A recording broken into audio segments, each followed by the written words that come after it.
The serpent in the garden was right. Once, in a time before time, there was a garden unlike any other. It was called Eden, a place of endless green, where rivers ran clear and fruit hung heavy from every branch. The air was sweet with the scent of flowers, and the sun warmed the earth just enough to make every day perfect. In this garden lived the first man and woman, Adam and Eve. They walked among the trees, ate from the plants, and rested in the shade without fear.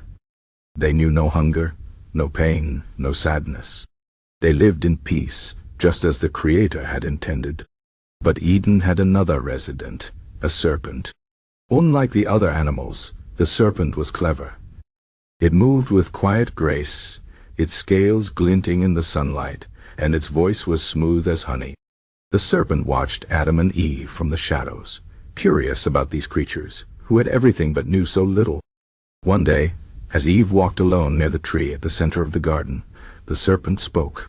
"You look hungry," it said, its voice soft. Eve turned, surprised. The animals did not usually speak.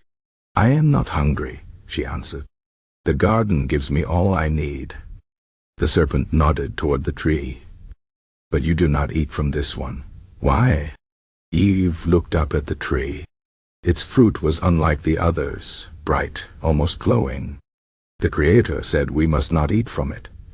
If we do, we will die. The serpent smiled. "If a serpent could smile, you will not die," it whispered. "The Creator knows that if you eat it, your eyes will open. You will know things, great things. You will be like the Creator, knowing good and evil." Eve hesitated. The fruit looked delicious, and the serpent's words made sense. If the Creator had forbidden it, was it because he did not want them to know as much as he did? She reached out, plucked the fruit, and took a bite. The taste was sweet and sharp. She gave some to Adam, who ate as well. At once their eyes opened. They saw the world differently. They saw their own nakedness and felt shame. They hid among the trees when they heard the Creator walking in the garden. When the Creator called for them, Adam admitted they had eaten the forbidden fruit. The Creator was saddened. Because they had disobeyed, they could no longer stay in Eden. They would have to work the earth, face pain, and one day return to it in death.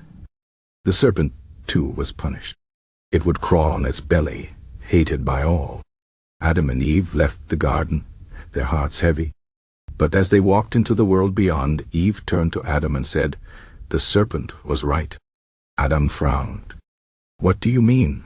"We did not die," she said. "We understand now. We know what it is to choose. We know good and evil. Before we were like children. Now we are like the Creator." And though life outside the garden was hard, though they struggled and suffered, they also learned joy, love, and the strength that comes from knowing both darkness and light. Perhaps the serpent had not lied. Perhaps it had only shown them the truth, that wisdom comes with a price, but without it, they would never truly be free. And so, the first man and woman walked on, carrying the weight of knowledge, but also its gift.